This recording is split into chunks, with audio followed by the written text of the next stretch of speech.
آج ہم ذکر کریں گے جی نماز میں جوتے پہن کر نماز پڑھنا، اس کی کیا شرعی حیثیت ہے؟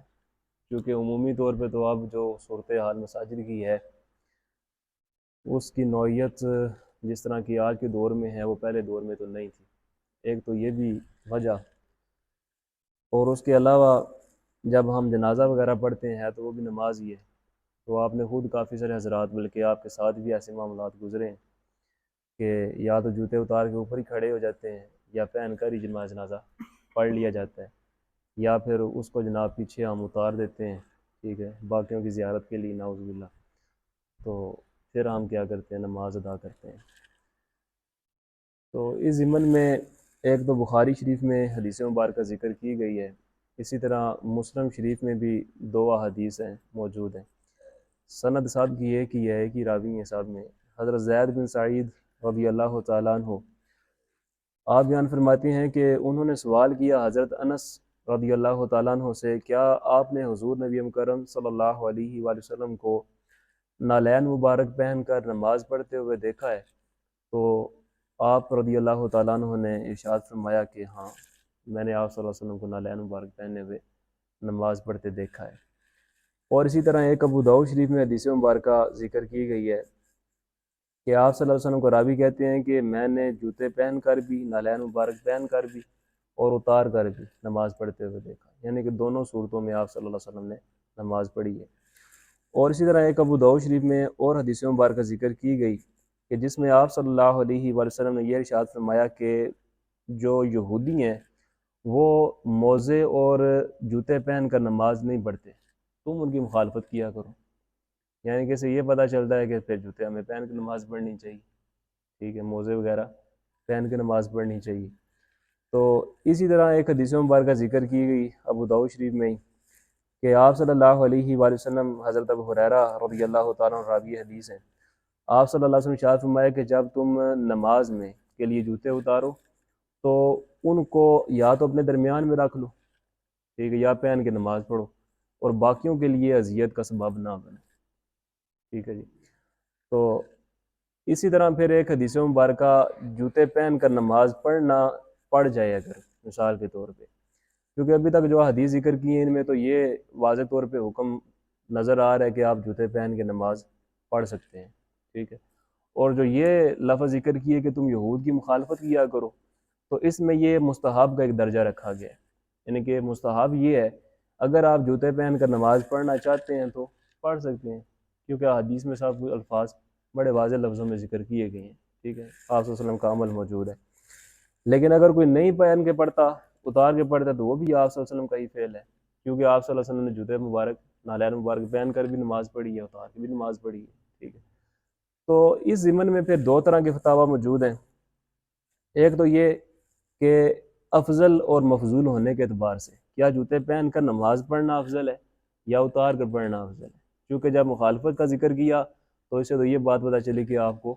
جوتے پہننا چاہیے، ٹھیک ہے، وہ آپ کے لیے پہننا مستحب ہے، یعنی اگر آپ پہن کے نماز پڑھیں گے افضلیت کے اعتبار سے ثواب زیادہ مل جائے گا، اگر نہیں بھی پہن کے پڑھیں گے تو گناہ نہیں ہے۔ تو دور حاضر میں اگر ہم اپنے ہی معاشرے کی تھوڑی سی سروے کریں، غور و فکر کریں، اس میں آبزرویشن ہو، تو پتہ چلتا ہے جی کہ ہمارا خاص طور پہ جو سیوج کا نظام ہے، گلیوں میں چپایوں کو لے کے آنا جانا، ان کی غلاظتوں کا معاملہ، تو جو ہمارے خاص طور پہ جنہوں نے بھینسیں بکریاں رکھی ہوئی ہیں ان کے جو معاملات ہیں، خاص طور پہ جو ہمارے بیکورڈ جو علاقے ہوتے ہیں، ٹھیک ہے، علاقے گاؤں کے اعتبار سے، تو وہ پھر پاکی ناپاکی کا جو مسائل ہیں اس میں زیادہ آ جاتے ہیں، ٹھیک ہے، یعنی کہ وہ خود اللہ جل شانہ نے قرآن میں یہ فرمایا کہ جب تم نماز پڑھو تو زینت اختیار کرو، اپنی زینت پہنو۔ تو جسم پہ آپ جو کپڑا پہن لیتے ہیں نا وہ ایک لباس کہلاتا ہے، جب آپ جوتے پہن لیتے ہیں تو وہ آپ کے پاؤں کا لباس ہے، ٹھیک ہے۔ اب اگر کوئی بندہ جوتے اتار کے نماز پڑھے گا وہ لباس اس کا پورا تو نہ ہوا، ٹھیک ہے، لیکن یہاں پہ چونکہ زینت مقصود ہے، پھر دور حاضر کا تقاضا بھی مقصود ہے، پھر موقع محل دیکھا جائے گا، ٹھیک ہے، تو اس کے اعتبار سے آپ اس چیز کو اختیار کر سکتے ہیں، ٹھیک ہے، یعنی کہ اس چیز کی آپ کو چوائس دی گئی ہے، لیکن اس میں ایک شرط رکھی گئی ہے،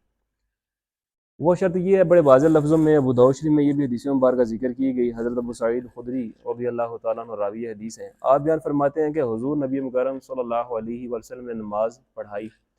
اور اس وقت آپ صلی اللہ علیہ وسلم نے نالین مبارک پہنے ہوئے تھے۔ اچانک آپ صلی اللہ علیہ وسلم نے نالین مبارک اتار کر اپنی بائیں جانب رکھ لی، یعنی کہ الٹی سائڈ پہ رکھی، ٹھیک ہے جی۔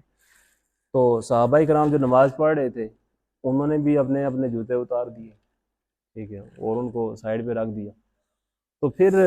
جب آپ صلی اللہ علیہ وسلم نے نماز مکمل کر لی تو پھر آپ صلی اللہ علیہ وسلم سے پوچھا صحابہ کرام سے کہ تمہیں کس چیز نے برانگیختہ کیا ہے، کس چیز نے ابھارا ہے جوتے اتارنے پر؟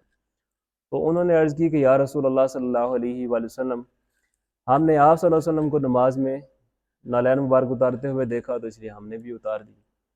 تو پھر آپ صلی اللہ علیہ وسلم شاہ فرمایا کہ میرے پاس جبرائیل آئے تھے اور انہوں نے آ کے مجھے یہ بات بتائی کہ آپ صلی اللہ علیہ وسلم کی جوتے مبارک میں، نالین مبارک میں کوئی چیز ہے نجاست والی، ٹھیک ہے، یا اس طرح کی کوئی بھی چیز موجود تھی، تو اس لیے میں نے کیا کیا کہ نالین اتار دی۔ تو پھر آپ صلی اللہ علیہ وسلم شاہ فرمایا کہ جب تم نماز پڑھنے لگو تو پھر اپنے جوتوں کو دیکھا کرو، اگر اس میں کسی قسم کی نجاست موجود ہے تو اس کو پہلے دور کیا کرو، اور دور کرنے کے بعد پھر کیا کرنا ہے، پہن کر نماز پڑھ لیا کرو، ٹھیک ہے۔ اب یہاں پہ جو پاک کرنے کا جو طریقہ ہے اس میں بھی اختلاف موجود ہے، ٹھیک ہے، لیکن فقہ حنفی کی روح سے حدیث جو ہم نے پہلے غسل کے ضمن میں ذکر کی تھی، ایک حدیث مبارکہ سیاستہ کی ہے، مسلم شریف میں موجود ہے کہ آپ صلی اللہ علیہ وسلم شاہ فرمایا کہ جب تم میں سے کوئی بھی نیند میں سے بیدار ہو تو اس وقت تک وہ پانی میں ہاتھ نہ ڈالے جب تک اس کو 3 مرتبہ دھو نہ لے، ٹھیک ہے۔ اب اس کی وجہ کیا تھی؟ کیونکہ بعض علاقے ایسے موجود تھے وہاں پہ جہاں پہ پانی میسر نہیں تھا لوگوں کو، استنجا تو وہ بھی کرتے تھے، تو وہ جو پتھر وغیرہ یا مٹی وغیرہ یوز کرتے تھے، استعمال کرتے تھے، تو وہ طہارت جو پانی سے حاصل کی جا سکتی ہے مٹی وغیرہ سے نہیں حاصل ہوتی ہے۔ تو ممکنہ ہوتا تھا کہ ان کے ناخنوں وغیرہ میں یا پھر جو ان کا جو حصہ ہے جہاں پہ نجاست لگی ہوتی ہے وہ صحیح طریقے سے صاف نہ ہوا ہو، کوئی نہ کوئی نجاست باقی رہ گئی ہو، تو پھر جب وہ صبح اٹھے تو ان کو نہیں پتا کہ رات کو ان کے ہاتھ نے کہاں پہ رات گزاری ہے۔ تو اس اعتبار سے پھر انہیں کیا حکم دیا گیا کہ وہ بندہ ایک، یعنی کہ جزوی طور پہ ایک مسئلہ ذکر کر رہا ہوں، وہ بندہ ہاتھ دھوئے گا۔ تو اسی طرح اگر جوتے کے اوپر نجاست لگ جاتی ہے تو وہ بھی نجاست ہے اور یہ بھی نجاست ہے، تو لہٰذا کیا کیا جائے گا، قیاس کیا جائے گا، یہاں پہ قیاس کیا فقہا نے کہ پھر جوتوں کو بھی 3 دفعہ کیا کیا جائے گا، دھویا جائے گا، ٹھیک ہے۔ اب ایک چیز وہ ہوتی ہے جو پانی کو جذب کر لیتی ہے، ایک وہ ہوتی ہے جو کہ پانی کو جذب نہیں کرتی ہے، ٹھیک ہے۔ مثال کے طور پہ اگر کوئی بندہ ایسا جس نے کپڑے والے موزے پہنے ہوئے ہیں، اب اس میں گیلی نجاست لگ جائے اس نے جذب کر لینی ہے، تو اگر کوئی جوتے وغیرہ پہن لیں اب وہ جذب تو نہیں کرے گا، اس کے ساتھ لگی تو رہے گی۔ تو اس میں فرق اس چیز کا ہے کہ اگر آپ نے گیلی چیز ہے یا ایسی چیز جو جذب کر لیتی ہے، ٹھیک ہے، اس کو آپ نے ایک دفعہ دھونا ہے، پھر نچوڑنا بھی شرط ہے ساتھ، ٹھیک ہے، اور اسی طرح آپ نے پھر 3 دفعہ اس کو دھونا ہے اور 3 دفعہ اس کو نچوڑ لینا ہے۔ اگر ایسی چیز آپ نے استعمال کی ہوئی ہے جیسے چمڑا ہم استعمال کرتے ہیں، وہ پانی کو جذب تو نہیں کرتا، ٹھیک ہے، موزے وغیرہ کوئی بندہ پہن لے، ریگزین وغیرہ استعمال کر لے، ایسے موزے جو ریگزین کے بنے ہوتے ہیں، ٹھیک ہے، تو اس صورت میں بھی یہ صورتحال ہوتی ہے کہ آپ نے ایک دفعہ اس کو دھونا ہے اور اس کے بعد پھر اس کو رکھ دینا ہے سکھانے کے لیے، جب وہ مکمل طور پہ سوکھ جائے اس کے بعد پھر ایک دفعہ دھونا ہے، پھر اس کے بعد اس کو رکھ دیں سکھانے کے لیے، پھر دھونا ہے، پھر رکھ دیں، ٹھیک ہے۔ تو اس طرح کر کے کیا ہوگا، آپ کا وہ جو جوتا یا کچھ بھی چیز آپ نے پہنی ہوئی ہے وہ قابل طہارت یا قابل استعمال آپ کی جزوی نماز کے طور پہ استعمال ہو سکتی ہے، ٹھیک ہے جی۔ تو خلاصہ کلام یہ ہے مختصراً، اس میں جواز کا بھی موجود ہے حکم کہ آپ اگر ایسا جوتا جو واقعتاً جس میں نجاست وغیرہ نہیں لگی ہوئی، ٹھیک ہے، تو وہ بندہ چاہے نماز جنازہ میں موجود ہو، ٹھیک ہے، یا پھر عام کوئی بھی، کیونکہ آج ہماری یہ زینت جو مساجد کی آج کے دور میں موجود ہے اس دور میں نہیں تھی، اس دور میں تو مٹی ہوا کرتی تھی، زمین ہی زمین ہوا کرتی تھی، ٹھیک ہے، تو پھر بعض کا کیڑے پتنگے اس طرح کے معاملات، پھر وہ صحرائی علاقہ، سانپ وغیرہ، وہ معاملات ہوتے ہیں، ٹھیک ہے، تو پھر وہ جگہ کے اعتبار سے آپ دیکھ سکتے ہیں کہ آپ اس کو استعمال کرنا چاہیں تو آپ استعمال کر سکتے ہیں، اس میں کسی قسم کا حرج نہیں ہے، بشرطے کہ اس میں کسی قسم کی نجاست موجود نہ ہو، ٹھیک ہے جی۔ امید ہے یہ مسئلہ سمجھ آ گیا۔